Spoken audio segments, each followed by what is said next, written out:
नमस्कार मित्रों, जय श्री कृष्ण। सर्वप्रथम मैं आपको हृदय से शुभकामनाएं देना चाहता हूं कि आप बहुत ही भाग्यशाली हैं, क्योंकि आपने भगवान श्री कृष्ण की प्रेरणा से ही श्रीमद् भगवद गीता सार के इस वीडियो को देखने का मन बनाया।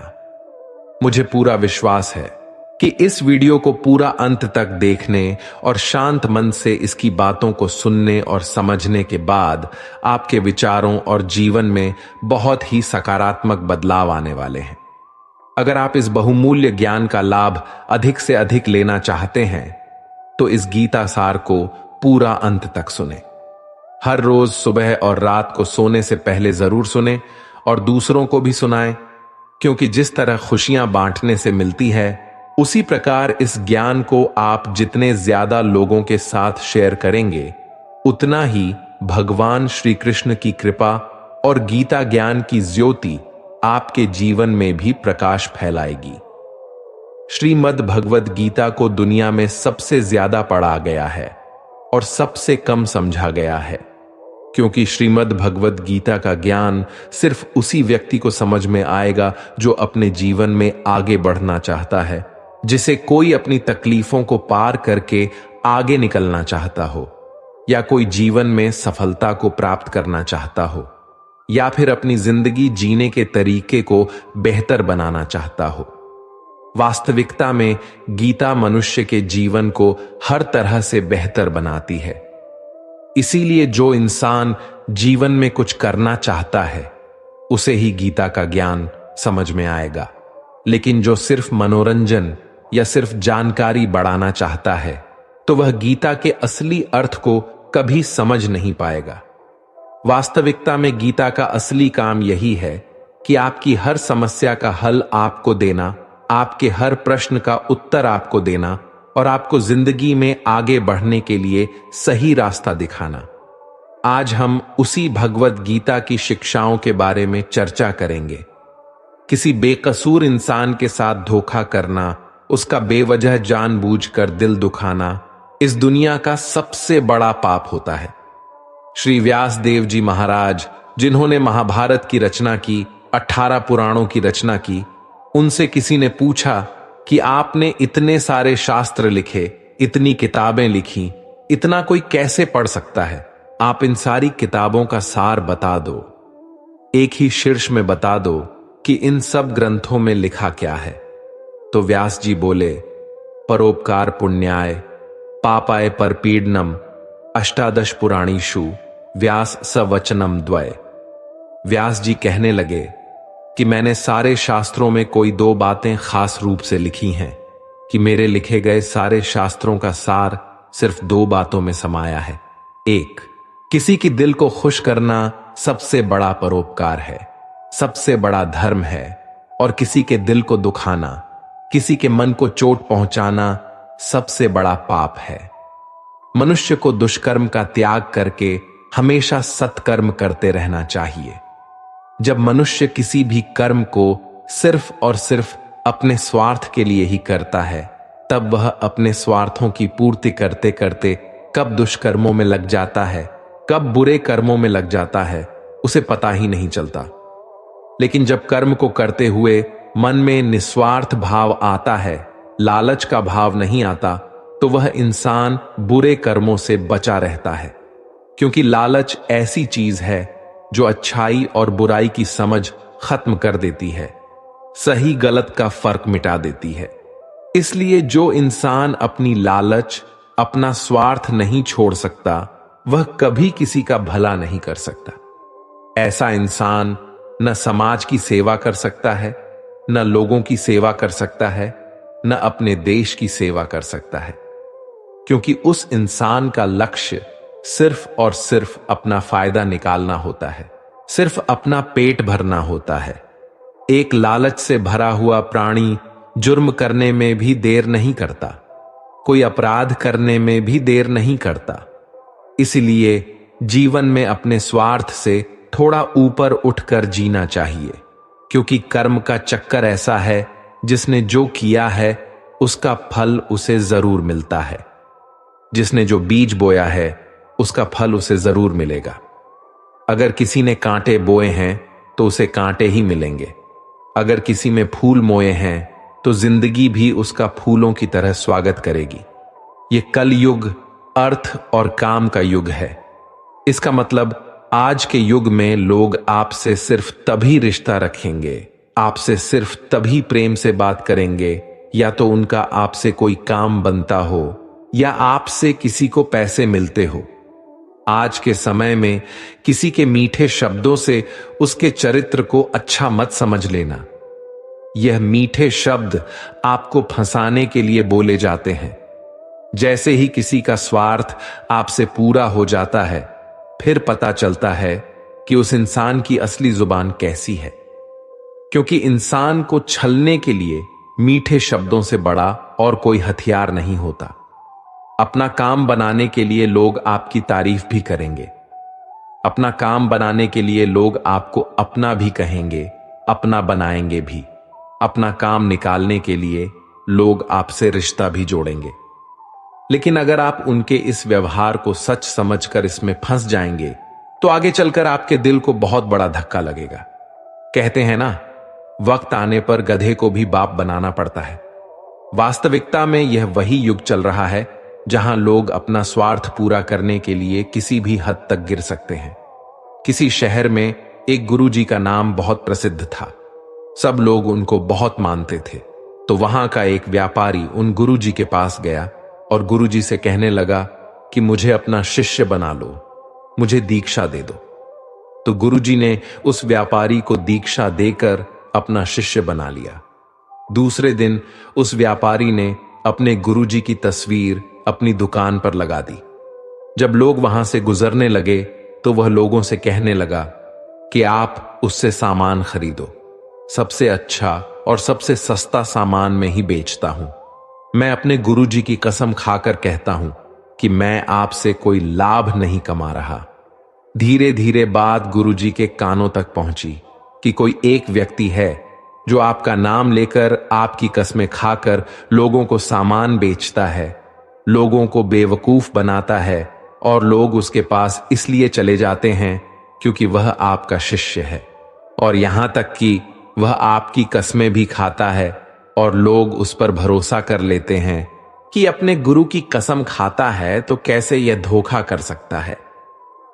एक दिन गुरुजी उसकी दुकान पर गए तो गुरुजी ने जाकर देखा कि वास्तविकता में यह मेरी कसमें खाकर के लोगों को सामान बेचता है। तो गुरुजी ने उस व्यापारी से कहा कि तुम मेरे शिष्य होकर लोगों के साथ धोखा क्यों करते हो? तुम्हें तो अच्छे काम करने चाहिए। तो वह व्यापारी बोला, मुझे गुरु शिष्य कुछ समझ नहीं आता, मुझे सिर्फ अपना फायदा समझ आता है। मैंने देखा कि सारा शहर आपको मानता है, तो मुझे समझ आया कि आपको गुरु बनाने से मुझे बहुत फायदा मिलेगा। मेरी कोई धर्म में रुचि नहीं है, मेरी फायदे में रुचि है। और जब से मैंने आपका नाम लेना शुरू किया, आपके नाम की कस्में खाने शुरू की, तब से मेरा व्यापार और बढ़ गया है। यह सुनकर गुरुजी को बहुत धक्का लगा कि कैसा समय आ गया है, कैसा युग आ गया है कि लोग अपने फायदे के लिए किसी भी हद तक जा सकते हैं। यह एक ऐसी वक्त की विडंबना है कि लोग अपने मां बाप तक को नहीं छोड़ते, अपने गुरु तक को नहीं छोड़ते। इंसान इंसान को नोच के खा रहा है। हर इंसान कोशिश करता है कि सिर्फ मेरा फायदा होना चाहिए, चाहे सामने वाले का कितना ही नुकसान क्यों ना हो जाए। आज के युग में अगर आप किसी को अपना फायदा उठाने दोगे तो लोग वह मौका कभी नहीं छोड़ने वाले। इसलिए किसी के मीठे शब्दों में, किसी की अपनेपन की बातों में कभी मत फंसना, बल्कि आंखें खोलकर इंसान को परखना सीखो, सच्चाई को देखना सीखो। सबसे ज्यादा धोखा इंसान के साथ अपनेपन की आड़ में करता है कि तुम तो मेरे अपने हो, तुम तो मेरे खास हो, तुम तो मेरे दिल के करीब हो, तुम्हारे साथ मैं ऐसा कैसे कर सकता हूं। कभी ऐसा हुआ है क्या कि जिसे आप जानते ही ना हो वो आपको चोट पहुंचा जाए? अक्सर आपको चोट वही लोग पहुंचाते हैं जो आपके अपने होते हैं, जो आपके दिल के करीब होते हैं। गीता का इतना अद्भुत ज्ञान महाभारत की ऐसी लड़ाई पर आए लोगों में नहीं थी। ये भाइयों की लड़ाई थी, एक ही परिवार की लड़ाई थी, और करोड़ों लोग उस लड़ाई में मारे गए। क्यों? क्योंकि अपना ही अपने का सुख नहीं देख पाया, अपना ही अपने की खुशी से जलता रहा। आपने कभी गौर किया, आप जिसे भी यह कह दोगे ना कि वह आपके लिए खास है, कि आप उसे अपना मानते हैं, देखना आज नहीं तो कल वह आपको चोट जरूर पहुंचाता है। वक्त लगता है, एक दिन में बात समझ नहीं आती, लेकिन एक दिन जरूर समझ आती है कि यहां कोई अपना नहीं है। इस शिक्षा का उद्देश्य यह नहीं है कि हम लोगों से नफरत करने लग जाएं या लोगों से गलत व्यवहार करने लग जाए। इस शिक्षा का यही अर्थ है कि आप लोगों के भरोसे मत बैठे रहो। आप किसी से यह उम्मीद लगाकर मत बैठ जाओ कि यह आपका जिंदगी भर साथ देगा, कि वह आपका साथ कभी नहीं छोड़ेगा। अरे सब साथ छोड़ते हैं। आपकी जिंदगी में कई लोग आएंगे और कई लोग जाएंगे। ये जो आप अपने दिल में बिठा के बैठ जाते हैं कि ये मेरा हमेशा साथ देगा, ये बात कभी अपने दिमाग में मत आने देना। हमेशा के लिए तो हमारा शरीर भी हमारे साथ नहीं रहेगा, वह भी एक दिन छूट जाता है, तो आप लोगों से क्या उम्मीद लगाते हो? याद रखना, किसी के साथ अगर बहुत ज्यादा नेह लगाओगे, मोह लगाओगे, तो दुख तो सहना ही पड़ेगा। लेकिन अगर आप इस संसार में सब लोगों से बाहर से चलोगे, ऊपर ऊपर से चलोगे, तो आपको कोई चोट नहीं पहुंचा सकता। अगर दुख से छूटना चाहते हो, तो जो कुछ भी जिंदगी में आपको ईश्वर ने दिया है, चाहे वह कोई इंसान हो या कोई जॉब हो या घर हो, आपके पास जो भी कुछ है, उसके लिए दिन में 3 बार ईश्वर का धन्यवाद जरूर करें। क्योंकि जो लोग धन्यवाद के भाव में जीते हैं, उनके जीवन से शिकायत का भाव चला जाता है, और जिसे अपने जीवन में किसी से भी कोई भी शिकायत नहीं है, उसके जीवन में दुख टिक ही नहीं सकता है। सिंपल सा गणित है, अगर आपके जीवन में 100% धन्यवाद का भाव है, कृतज्ञता का भाव है, तो शिकायतें और मन की तकलीफें 0% पर रहेगी। लेकिन अगर आपके जीवन में 50% धन्यवाद का भाव है, 50% शिकायतें हैं, तो जीवन में दुख और सुख दोनों आते जाते रहेंगे। लेकिन अगर आपकी जिंदगी में 100% शिकायतें ही शिकायतें हैं और 0% धन्यवाद का भाव है, तो आपका मन हमेशा दुखी रहेगा। क्या आपको पता है कि दुख भी जगह ढूंढता है, कि इस इंसान को हर बात से तकलीफ होती है, यह मेरा पक्का ग्राहक है, अगर मैं इसके पास जाऊंगा तो यह बहन खोल के मेरा स्वागत करेगा, क्योंकि इसे हर चीज से तकलीफ होती है। याद रखना, जीवन में शिकायतें जितनी ज्यादा होगी, दुख भी उतना ज्यादा होगा, और जिंदगी में जितना धन्यवाद का भाव होगा, कृतज्ञ का भाव होगा, जीवन उतना ही आनंद से भर जाएगा। ईश्वर को धन्यवाद हम ईश्वर के लिए नहीं करते हैं, हम खुद के लिए करते हैं। हम यह महसूस करने के लिए करते हैं कि क्यों को वह सब कुछ नहीं मिला जो ईश्वर ने, प्रकृति ने हमको दिया है। एक व्यक्ति तपती हुई धूप में चला जा रहा था, बहुत गरीब था, पैरों में पहनने के लिए चप्पल भी नहीं थी, ऊपर से तेज धूप पड़ रही है और गर्मी से उसके पैर जल रहे हैं। वह धूप में चला जा रहा था और ईश्वर से शिकायत कर रहा था कि हे ईश्वर, यही है तेरा न्याय, मुझे इतना गरीब बनाया है, क्या दिया है तुमने मुझे? इतनी तेज धूप है और मेरे पास पैरों में पहनने के लिए चप्पल तक नहीं है। वह ईश्वर से शिकायत कर ही रहा था, तभी उसके सामने से एक व्यक्ति गुजरा जो जमीन पर घसीट घसीट कर चल रहा था, क्योंकि उसके पास पैर ही नहीं थे। जब उस घसीटते हुए व्यक्ति को उसने देखा, तो उसका मन उसी समय धन्यवाद से भर गया कि हे ईश्वर, तेरा लाख लाख धन्यवाद है कि कम से कम मैं अपने पैरों पर तो चल पा रहा हूं। इस बेचारे के पास तो पैर भी नहीं है। जीवन में जब भी शिकायत आए ना, तो एक बार उन लोगों पर नजर जरूर डालना जो वह सब हासिल करने में लगे हुए हैं जो ईश्वर ने आपको दिया है। चॉइस आपकी है। अगर आप जिंदगी से शिकायतें करोगे तो दुख आपका साथी बनकर खड़ा हो जाएगा। अगर आप अपनी जिंदगी को कृतज्ञता से, धन्यवाद से भर दोगे, तो आपकी पूरी जिंदगी आनंद से भर जाएगी। मनुष्य का आहार सात्विक और संतुलित होना चाहिए। कलयुगी आदमी कहीं भी कुछ भी खा लेगा, जिस इंसान को यह समझ नहीं कि क्या खाना चाहिए, कितना खाना चाहिए, कहां खाना चाहिए, कैसे खाना चाहिए, वह जीवन की ऊंचाइयों को कभी नहीं छू सकता। आजकल अधिकतर लोग बस स्वाद के पीछे पागल हो गए हैं। कई लोग तो कहते हैं हमारे शहर से 50-100 किलोमीटर दूर एक जगह है, वहां खाने का टेस्ट बहुत अच्छा है। दिल्ली से 2 घंटे दूर पराठे बहुत अच्छे मिलते हैं, वहां हम रेगुलरली पराठे खाने जाते हैं। 2 घंटा जाना, 2 घंटा आना, सिर्फ एक छोटी सी जुबान के स्वाद के लिए। याद रखना, जो लोग कहीं से भी कुछ भी खा लेते हैं, उन्हें इस बात की समझ होनी चाहिए कि उस भोजन में, उस आहार में न पवित्रता है, न प्रेम है। उस व्यक्ति को आपसे कोई प्रेम नहीं है और उस आहार को बनाने में कोई पवित्रता का ध्यान नहीं रखा जाता। लेकिन लोगों को किसी बात से फर्क नहीं पड़ता, बस जुबान पर टेस्ट आना चाहिए, फिर चाहे हमको 10 दिन का सड़ा हुआ खाना खिलाया जाए। बस टेस्ट अच्छा होना चाहिए, चाहे उस खाने में गंदगी भरी हो, लेकिन हमारी जुबान को उसका टेस्ट अच्छा लगना चाहिए। आज के समय में लोगों के खाने पीने का कोई नियम नहीं है, कोई धर्म नहीं है। सुबह हो, दिन हो, शाम हो, रात हो, जब मन किया तब खाना है। चाहे शरीर बीमार ही क्यों ना हो जाए तो भी खाना है, चाहे बॉडी को सूट भी नहीं कर रहा तो भी खाना है। मैं नासिक गया था, वहां पर लोगों ने बताया कि यहां मिसल पाव खाने के लिए लोग 2 से 3 घंटे लाइन में खड़े रहते हैं। प्रणाम है ऐसे लोगों को जो जुबान के स्वाद के लिए घंटों लाइन में खड़े हैं। ऐसी और भी कई जगहें हैं जहां पर लोग जुबान के स्वाद के लिए घंटों लाइन में खड़े रहते हैं। कमाल के लोग हैं। जब रास्ते पर गाड़ियां चलाते हैं तो ट्रैफिक में ऐसे भागते हैं जैसे दुनिया में कहीं कोई भूकंप आया हो। 1 सेकंड भी लोगों से रुका नहीं जाता है। गाड़ियां एक दूसरे के ऊपर चढ़ा देनी है, बस हमें भागना है। लेकिन जब खाने की बात आती है तो लोग घंटों लाइनों में खड़े हो जाते हैं। आज के समय में लोगों ने जुबान के स्वाद को बहुत ज्यादा महत्व दे रखी है, जिसे खाना ही उनकी जिंदगी का लक्ष्य है।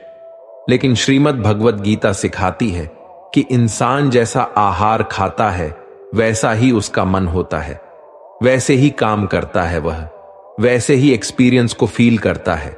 श्री कृष्ण कहते हैं कि सात्विक अन्न से मन सात्विक होता है, शांत होता है, खुश रहता है, और जो तामसी और राजसी आहार करते हैं उनका मन चिड़चिड़ा होने लगता है। ऐसे लोगों को बहुत जल्दी गुस्सा आ जाता है, मन भी अशांत रहता है। जो खाना आप अपने शरीर में डाल रहे हैं उसे हल्के में मत लेना, वही आपका विचार बनने वाला है और वही आपका अनुभव बनने वाला है। श्रीमद् भगवत गीता के 6ठे अध्याय में भगवान श्री कृष्ण ने अर्जुन को भोजन के बारे में विस्तार से बताया है कि भोजन 3 प्रकार का है, सात्विक, तामसिक और राजसिक।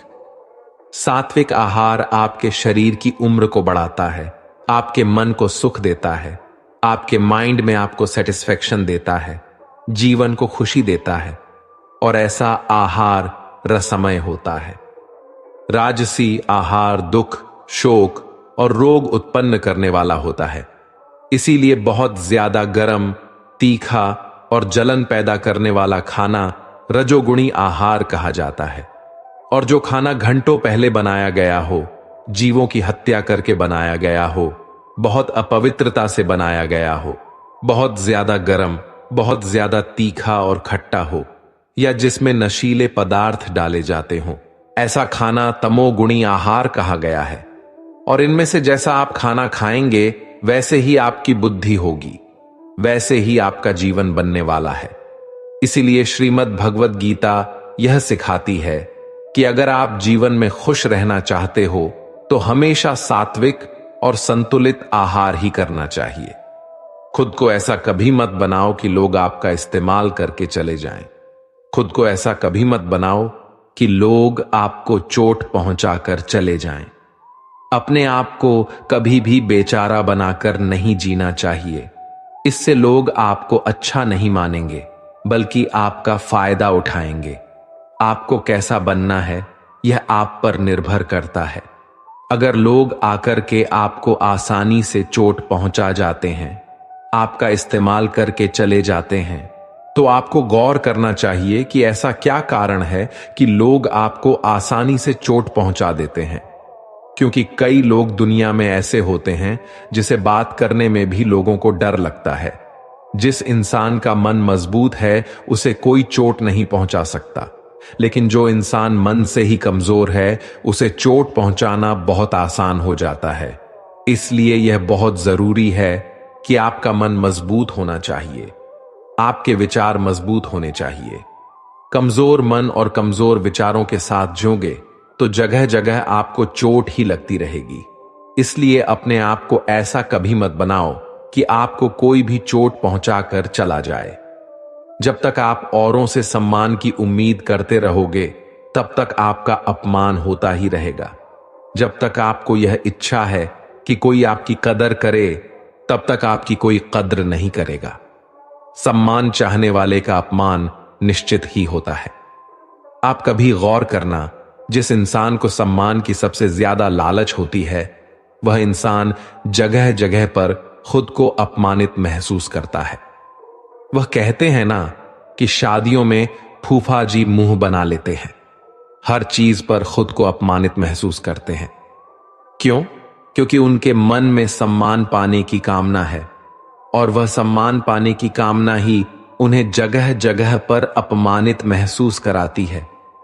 हालांकि कोई उनका कुछ करता नहीं है, लेकिन जब जिस सम्मान को पाने की उम्मीदें मुंह लगाकर बैठते हैं उसी की वजह से उन्हें लगता है कि हर जगह हमारा अपमान हो रहा है। कुछ अजीब ही चक्र है। जो लोग सम्मान चाहते हैं उन्हें अपमान मिलता है, जो लोग प्रेम चाहते हैं उन्हें छल मिलता है, जो लोग अच्छा व्यवहार चाहते हैं उन्हें गलत लोग मिल जाते हैं। वास्तविकता में सम्मान चाहने और मांगने की चीज नहीं है, वह आपके कर्मों के अनुसार आपको स्वयं मिलता है। प्रेम मांगने की चीज नहीं है, वह आपके व्यवहार के अनुसार आपको स्वयं मिलेगा। जब आप इन चीजों को मांगने लगते हो, चाहने लगते हो, तो बदले में आपको सारी उल्टी चीजें ही मिलने लगती हैं। इसीलिए जीवन में सम्मान की उम्मीद लोगों से मत रखना, प्रेम की उम्मीद लोगों से मत रखना और अच्छे व्यवहार की उम्मीद भी लोगों से मत रखना। कई लोग कहते हैं कि हम कम से कम इतना तो डिजर्व करते हैं कि सामने वाला हमसे अच्छा व्यवहार करे। सामने वाला आपसे कैसा व्यवहार करेगा आप उसे कंट्रोल नहीं कर सकते। वह उसके लिए पूरी तरह से आजाद है। वह आपके साथ अच्छा व्यवहार करें या बुरा व्यवहार करें, आप उसमें कुछ नहीं कर सकते। इसलिए ऐसी चीजों को चाहना ही छोड़ दो जिन पर आपका कंट्रोल नहीं है। हां, अच्छा व्यवहार करना वह आपके हाथ में है। लोगों को प्रेम देना वो आपके हाथ में है।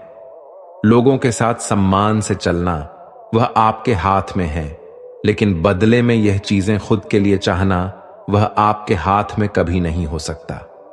लेकिन जिस पल आप सम्मान, प्रेम और अच्छे व्यवहार की चाहना छोड़ देते हो, प्रकृति अपने आप ही आपको यह सब चीजें देना शुरू कर देती है। जो इंसान स्वयं से खुश नहीं वह दुनिया में किसी भी चीज से खुश नहीं हो सकता। आज के समय में अधिकतर लोग खुशी के लिए भटकते रहते हैं। उनकी खुशी उनके वर्तमान में नहीं होती, या तो उनकी कल्पनाओं में होती है या उनके भविष्य में होती है। जिस इंसान की खुशी इस पल में नहीं है वह खुशी के लिए हमेशा भटकता रहता है। जो इंसान अपने आप से ही खुश नहीं, अगर वह किसी रिश्ते से भी जुड़ेगा तो उस रिश्ते में भी उसे दुख ही मिलेगा। अगर वह किसी काम से जुड़ेगा तो उस काम में भी उसे दुख ही मिलेगा। वह जहां जाएगा अपने साथ अपने दुख की ऊर्जा साथ ले जाएगा। याद रखना, जगह बदलने से, रिश्ते बदलने से, काम बदलने से खुशी नहीं आती, लेकिन इंसान खुद को बदल दे तो जिंदगी में खुशियां जरूर आती हैं। जो लोग खुद से खुश नहीं होते वह खुशी के मौके पर भी कोई ना कोई दुख ढूंढ लेते हैं। वास्तविकता में खुश रहना और दुखी रहना एक माइंड की प्रोग्रामिंग है, एक मेंटल ट्रेनिंग है। अगर आप भी अपने माइंड को बार बार हर चीज में उदास होने की ट्रेनिंग दे रखी है, दुखी होने की ट्रेनिंग दे रखी है, तो धीरे धीरे आपका मन खुश होना ही भूल जाएगा। लेकिन अगर आपने अपने मन को छोटी छोटी बातों पर खुश होने की आदत डाली है, तो आप जिंदगी के हर पल में खुशियों को जी पाएंगे। इतनी सी बात अगर किसी को समझ में आ जाए कि खुशियां और दुख हमारे माइंड की प्रोग्रामिंग से चलती हैं, तो आप अपनी जिंदगी को खुशहाल बना सकते हो, या फिर आप अपनी जिंदगी को दुखों के अंधेरे में धकेल सकते हो। इसीलिए इसे समझना बहुत जरूरी है।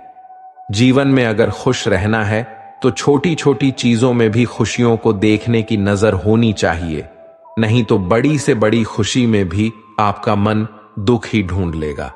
जिस इंसान को अपनी जिंदगी में, अपने आसपास की दुनिया में, अपने रिश्तों में हमेशा सब कुछ बुरा ही दिखाई देता है, सब कुछ गलत ही दिखाई देता है, ऐसा इंसान बहुत जल्दी ही डिप्रेशन में चला जाता है।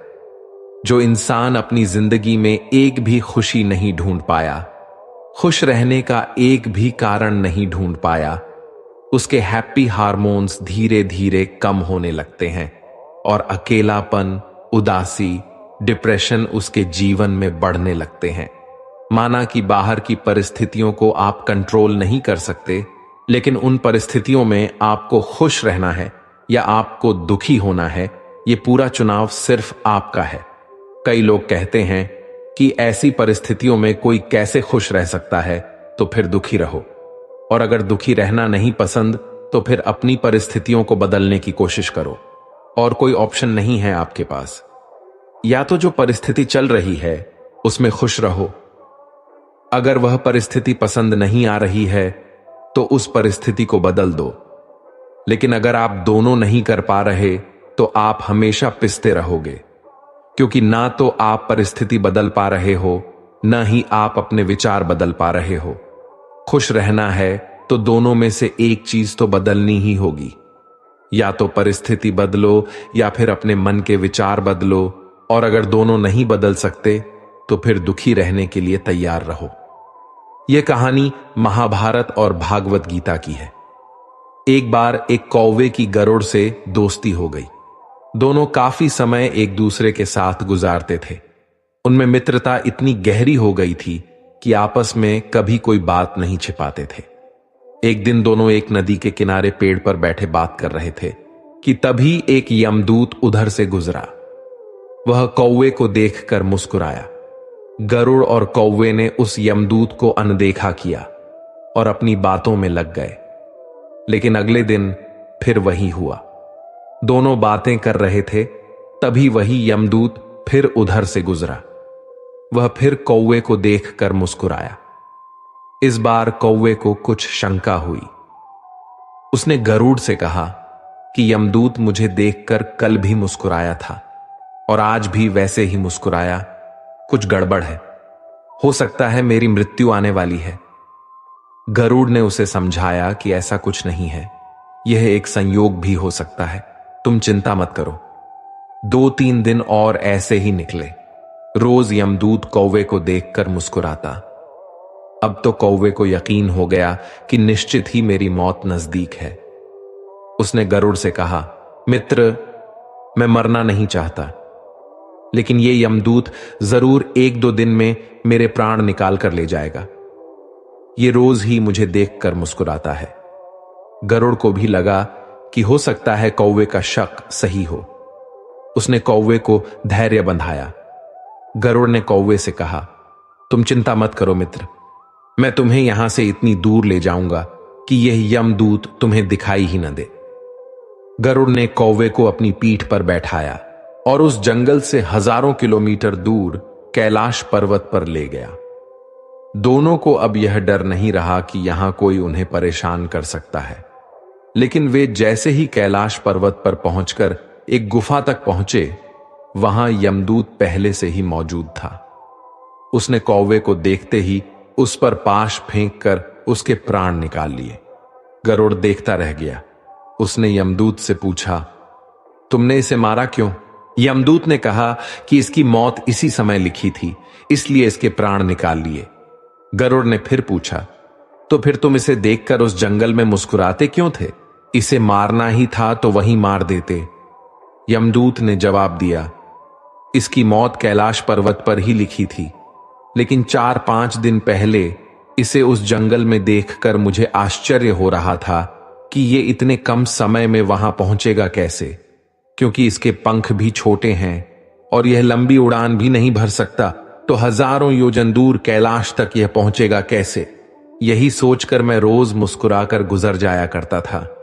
लेकिन भाग्य देखो, तुम इसके परम मित्र ही इसे यहां तक इतने कम समय में ले आए। तो दोस्तों, जीवन और मृत्यु भाग्य की ही तो बात है। इससे कहीं भी छिपा या बचा नहीं जा सकता। जब तक जिंदगी है तब तक कोई आपको मार नहीं सकता, लेकिन अगर मृत्यु निकट हो तो कोई कोशिश आपको बचा नहीं सकती। तो दोस्तों, मौत से डरना या घबराना नहीं चाहिए। बस सुबह शाम भगवान का ध्यान करना चाहिए। भगवान ही हर जगह हमारी मदद करते हैं, क्योंकि भगवान का स्मरण करने से मौत भी टल जाती है। इससे जुड़ी एक बहुत ही रोचक और प्यारी कहानी हमें गीता में मिलती है। कन्नौज में एक दासी पति ब्राह्मण रहता था। उसका नाम अजामिल था। यह अजामिल बड़ा शास्त्र था। शील, सदाचार और सद्गुणों का तो खजाना ही था। ब्रह्मचारी, विनयी, जितेंद्रिय, सत्यनिष्ठ, मंत्र वेदता और पवित्र भी था। इसने गुरु, संत, महात्माओं सबकी सेवा की थी। एक बार अपने पिता के आदेशानुसार वन में गया और वहां से फल, फूल, समिधा तथा कुश लेकर घर के लिए लौटा। लौटते समय उसने देखा कि एक व्यक्ति मदिरा पीकर किसी वेश्या के साथ विहार कर रहा है। वेश्या भी शराब पीकर मतवाली हो रही है। अजामिल ने कुछ भी नहीं किया और उन्हें देखने के कारण काम के वश में हो गया। अजामिल ने अपने मन को रोकने की बहुत कोशिश की, लेकिन नाकाम रहा। अब ये मन ही मन उसी वेश्या का चिंतन करने लगा और अपने धर्म से विमुख हो गया। अजामिल सुंदर सुंदर वस्त्र, आभूषण आदि वस्तुएं जिनसे वह प्रसन्न होती ले आता। यहां तक कि उसने अपने पिता की सारी संपत्ति देकर भी उसी कुल्लटा को रिझाया। यह ब्राह्मण उसी प्रकार की चेष्टा करता जिससे वह वेश्या प्रसन्न हो। इस वेश्या के चक्कर में इसने अपने कुलीन नवयुवती और विवाहिता पत्नी तक का परित्याग कर दिया और उस वेश्या के साथ रहने लगा। इसने बहुत दिनों तक वेश्या के मल समान अपवित्र अन्न से अपना जीवन व्यतीत किया और अपना सारा जीवन ही पापमय कर लिया। वह कुबुद्धि से, न्याय से, अन्याय से, जैसे भी जहां कहीं भी धन मिलता वहीं से उठा लाता। उस वेश्या के बड़े कुटुंब का पालन करने में ही व्यस्त रहता।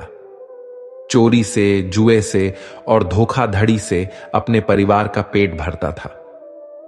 एक बार कुछ संत इसके गांव में आए। गांव के बाहर संतों ने कुछ लोगों से पूछा कि भैया, किसी ब्राह्मण का घर बताइए, हमें वहां पर रात गुजारनी है। इन लोगों ने संतों के साथ मजाक किया और कहा, संतों, हमारे गांव में तो एक ही श्रेष्ठ ब्राह्मण है जिसका नाम है अजामिल, और इतना बड़ा भगवान का भक्त है कि वह गांव के अंदर नहीं रहता, गांव के बाहर ही रहता है। अब संत जन अजामिल के घर पहुंचे और दरवाजा खटखटाया। भक्त अजामिल, दरवाजा खोलो। जैसे ही अजामिल ने दरवाजा खोला तो संतों के दर्शन करते ही मानो आज अपने पुराने अच्छे कर्म उसे याद आ गए। संतों ने कहा कि भैया, रात बहुत हो गई है, आप हमारे लिए भोजन और सोने का प्रबंध कीजिए। अजामिल ने स्वादिष्ट भोजन तैयार करवाकर संतों को भोजन करवाया। जब अजामिल ने संतों से सोने के लिए कहा तो संत कहते हैं, भैया, हम प्रतिदिन सोने से पहले कीर्तन करते हैं, यदि आपको समस्या ना हो तो हम कीर्तन कर लें। अजामिल ने कहा, आप ही का घर है महाराज, जो दिल में आए सो करो। संतों ने सुंदर कीर्तन प्रारंभ किया और उस कीर्तन में अजामिल बैठा। सारी रात कीर्तन चला और अजामिल की आंखों से खूब आंसू गिरे, मानो आज आंखों से आंसू नहीं, पाप धुल गए हैं। सारी रात भगवान का नाम लिया। जब सुबह हुई, संतजन चलने लगे तो अजामिल ने कहा, महात्माओं मुझे क्षमा कर दीजिए, मैं कोई भक्त वक्त नहीं हूं, मैं तो एक महापापी हूं। मैं वैश्या के साथ रहता हूं और मुझे गांव से बाहर निकाल दिया गया है। केवल आपकी सेवा के लिए मैंने आपको भोजन करवाया और मुझसे बड़ा पापी कोई नहीं है। संतों ने कहा, अरे अजामिल, तूने यह बात हमें कल क्यों नहीं बताई? हम तेरे घर में रुकते ही नहीं। अब तूने हमें आश्रय दिया है तो चिंता मत कर। ये बता, तेरे घर में कितने बालक हैं? अजामिल ने बता दिया कि महाराज 9 बच्चे हैं और अभी यह गर्भवती है। संतों ने कहा कि इस बार जो तेरे संतान होंगी वह पुत्र होगा और उसका नाम नारायण रखना, जा तेरा कल्याण हो जाएगा। संत जन आशीर्वाद देकर चले गए। समय बिता और उसके पुत्र हुआ। उसका नाम रखा नारायण। अजामिल अपने नारायण पुत्र में बहुत आसक्त था। अजामिल ने अपना संपूर्ण हृदय अपने बच्चे नारायण को सौंप दिया था। हर समय अजामिल कहता था, नारायण भोजन कर लो, नारायण पानी पी लो, नारायण तुम्हारा खेलने का समय है, तुम खेल लो। हर समय नारायण नारायण करता रहता था। इस तरह 88 वर्ष बीत गए। अजामिल अब बूढ़ा हो गया था। उसे इस बात का पता ही नहीं चला कि मृत्यु मेरे सिर पर आ पहुंची है। अब वह अपने पुत्र बालक नारायण के संबंध में ही सोचने विचारने लगा। इतने में ही अजामिल ने देखा कि उसे ले जाने के लिए अत्यंत भयानक 3 यमदूत आए हैं। उनके हाथों में फांसी है, मुंह टेढ़े मेढ़े हैं और शरीर के रोएं खड़े हुए हैं। उस समय बालक नारायण वहां से कुछ ही दूरी पर खेल रहा था। यमदूतों को देखकर अजामिल डर गया और अपने पुत्र को कहता है, नारायण नारायण मेरी रक्षा करो, नारायण मुझे बचाओ। तभी भगवान के पार्षदों ने देखा कि यह मरते समय हमारे स्वामी भगवान नारायण का नाम ले रहा है, उनके नाम का कीर्तन कर रहा है, और वे बड़े वेग से झटपट वहां आ पहुंचे।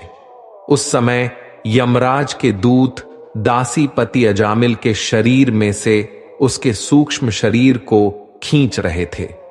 विष्णु दूतों ने बलपूर्वक रोक दिया। उनके रोकने पर यमराज के दूतों ने उनसे कहा, अरे धर्मराज की आज्ञा का पालन नहीं करने वाले, तुम लोग हो कौन? तुम किसके दूत हो?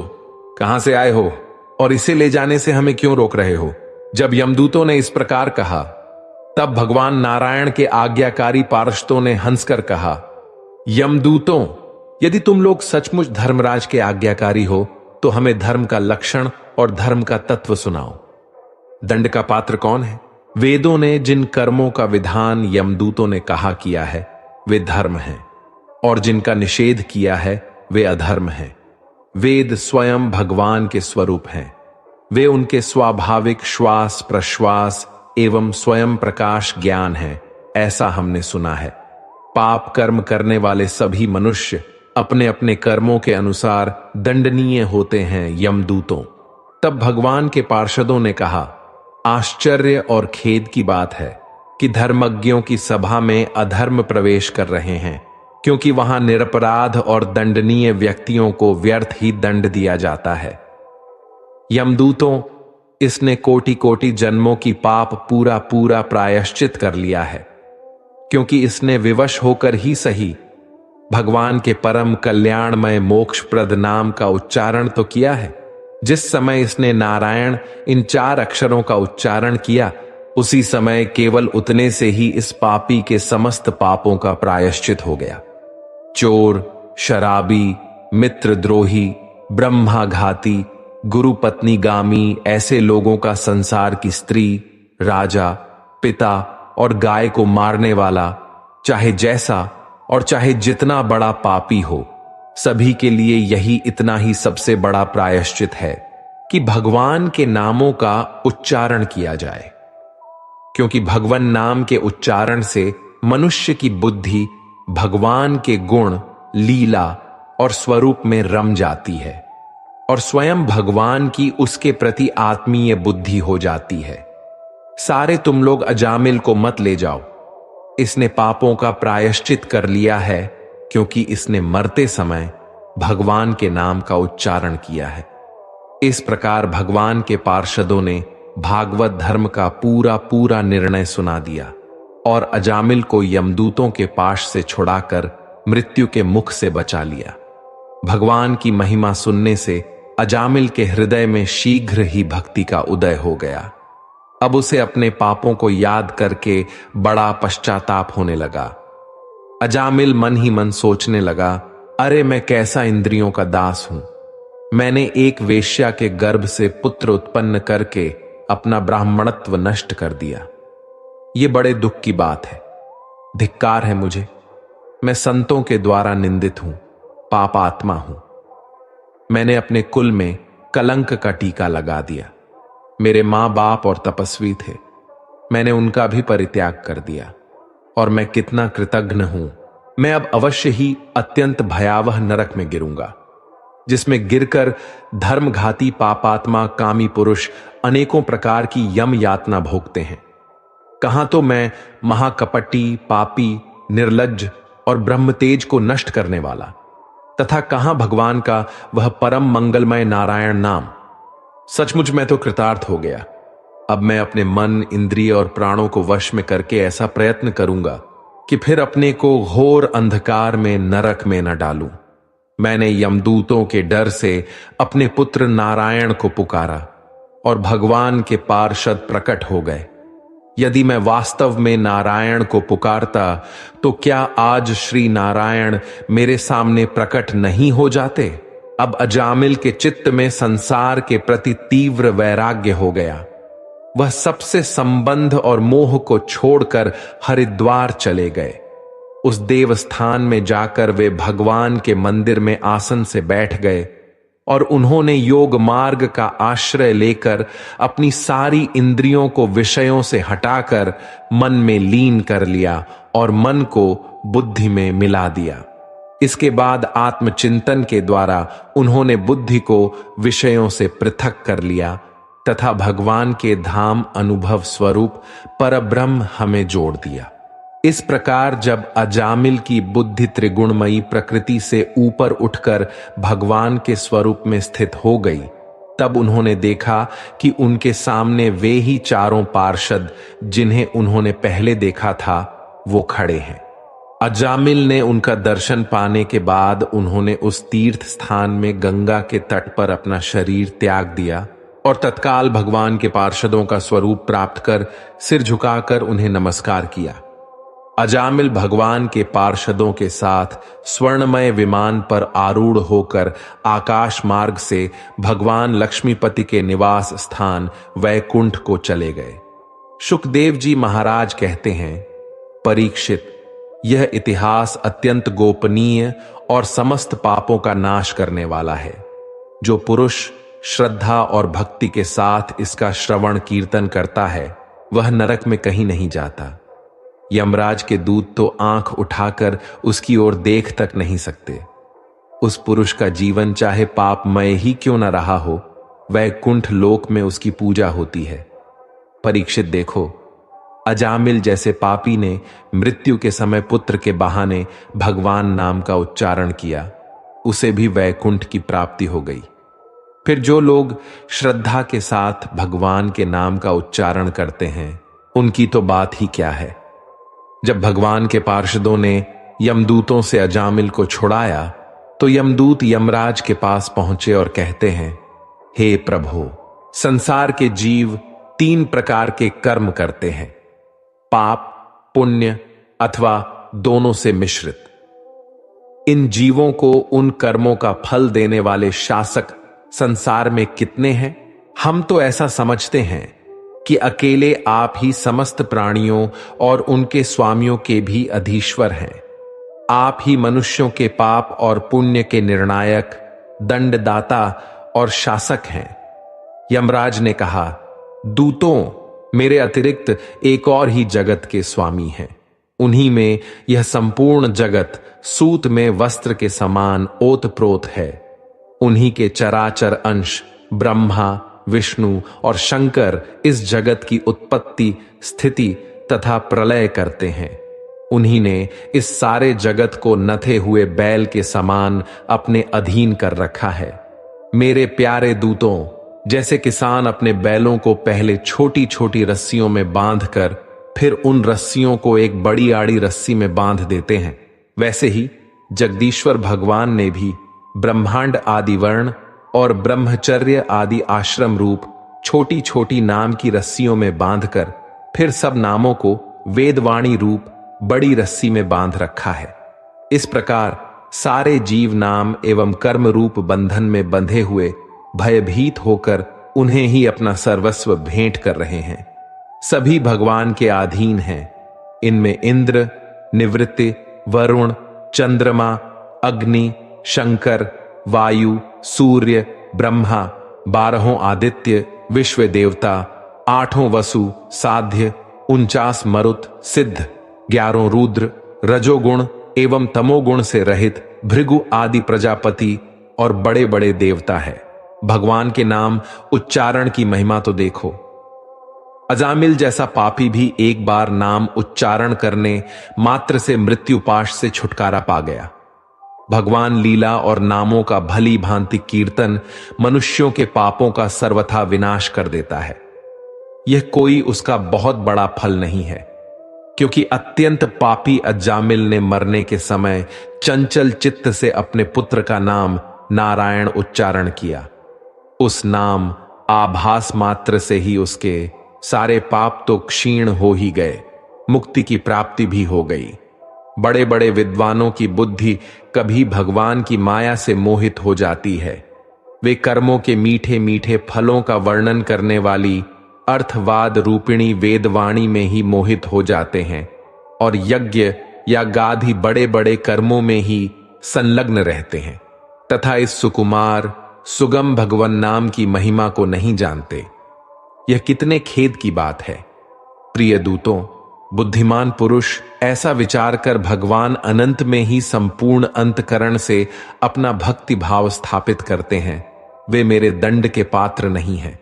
पहली बात तो यह है कि वे पाप करते ही नहीं, लेकिन यदि कदाचित संयोगवश कोई पाप बन भी जाए तो उसे भगवान का गुणगान तत्काल नष्ट कर देता है।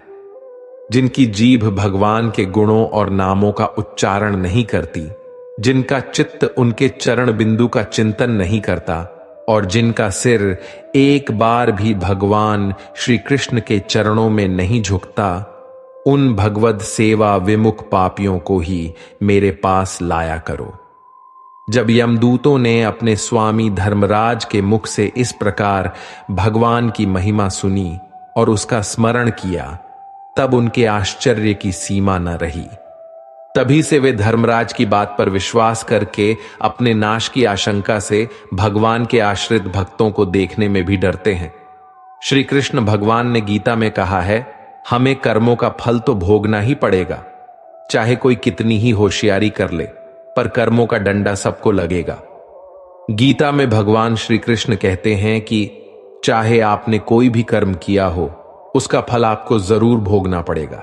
अगर आपने अच्छा कर्म किया है या जाने अनजाने में हो गया हो, तो किसी मुश्किल वक्त में आपको वह आपके अच्छे कर्म उस मुश्किल वक्त से बचा लेंगे। और अगर आपने गलत कर्म किया है, पाप किया है, किसी के साथ धोखा किया है, तो उसकी सजा भी आपको जरूर मिलेगी। इंसान कितना ही छुपकर कर्म करें, लेकिन कहते हैं इस परमात्मा के ईश्वर के चारों तरफ कैमरे लगे हुए हैं। हमारे एक एक कर्म पर वह प्रकृति, वो परमात्मा अपनी दृष्टि बनाए रखते हैं। इस दुनिया में हारे हुए इंसान की, तकलीफ में पड़े इंसान की कोई मदद नहीं करता, और अगर कोई इंसान थोड़ा सा भी सफल हो जाए तो उससे कोई खुश नहीं होता। इसीलिए अपना दुख किसी को मत बताओ और अपनी खुशी किसी के आगे मत जताओ।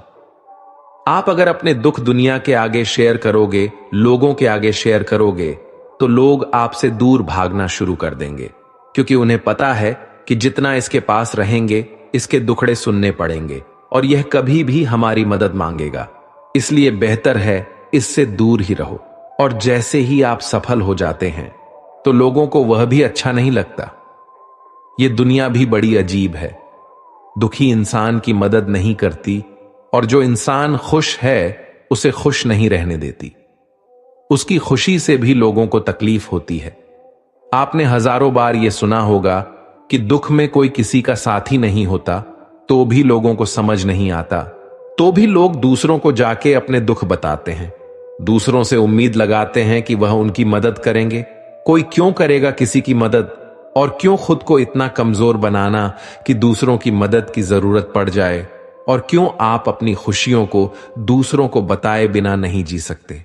कई लोगों को आदत होती है, जब तक अपनी सफलता के बारे में, अपनी खुशियों के बारे में 10-20 लोगों को नहीं बता देंगे, तब तक उनका मन भरता ही नहीं है।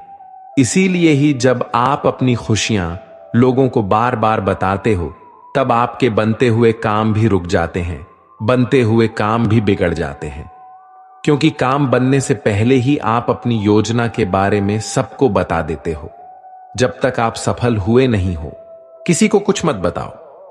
जब तक आपकी योजनाएं पूरी नहीं हुई हैं, किसी को कुछ मत बताओ। और जिस दिन आप सफल हो जाओगे, जिस दिन आपकी योजनाएं पूरी हो जाएंगी, तब आपको बताने की जरूरत ही नहीं पड़ेगी। लोगों को अपने आप आपकी सफलता दिख जाएगी। इसलिए चाहे आपकी खुशी हो, चाहे आपका दुख हो, उसे अपने तक ही रखना चाहिए। दोस्तों, हम आशा करते हैं कि आप लोगों को यह वीडियो जरूर पसंद आई होगी। अगर आप लोगों को यह वीडियो पसंद आया हो तो हमारे वीडियो को लाइक करें। ऐसे ही जीवन बदलने वाली वीडियो के लिए हमारे चैनल को सब्सक्राइब करें और बेल नोटिफिकेशन आइकॉन को भी ऑल पर सेट कर लें, ताकि हमारे नए वीडियो के नोटिफिकेशन तुरंत आपको आ जाए। मिलते हैं अगले वीडियो में। जय श्री कृष्णा।